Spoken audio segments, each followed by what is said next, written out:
நாம் தமிழர் கட்சி தலைமை ஒருங்கிணைப்பாளர் சீமான் சிவகங்கை தொகுதி வேட்பாளர் எழிலரசிக்கு ஆதரவாக காரைக்குடி 5 விளக்கு பகுதியில் பிரச்சாரம் மேற்கொண்டுள்ளார். அந்த காட்சிகளை தற்போது காணலாம். அரசு அந்த நீட்டிலிருந்து விலக்கு அளிக்க கூடாதுங்கிற வழக்கை வாதிட்டு அதை நீட்டை நீக்கக்கூடாது, நீட்டு எழுத வேண்டும் என்று வென்று நிரூபித்த பெருமகள் இந்த மண்ணில் இருக்கிற மகத்தான தலைவருடைய மனைவி அருமை அம்மா. யாரு உங்களுக்கு?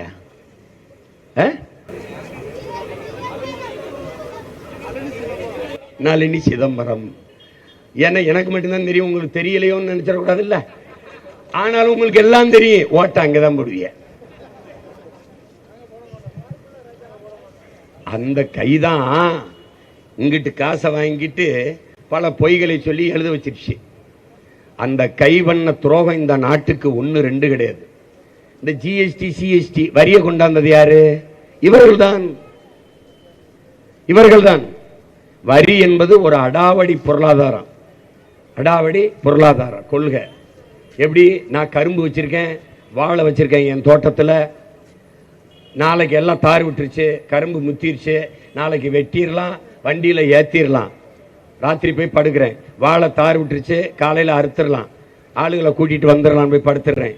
ஆனால் ராத்திரியில் குரங்கு, யானை எல்லாம் கரும்பு தோட்டத்தையும் வாழை தோட்டத்தை தின்னு நாசம் பண்ணிட்டு போயிடுது. இந்த உழைப்பு 1 வருஷம் 6 மாசம் உழைப்புல எந்த சம்பந்தத்தையும் இல்லை இந்த யானைக்கும் குரங்குக்கும். என் கரும்பு புறா தின்றுச்சு, குரங்கு வாழை புறா நாசமாக்கிட்டு போயிடுச்சு.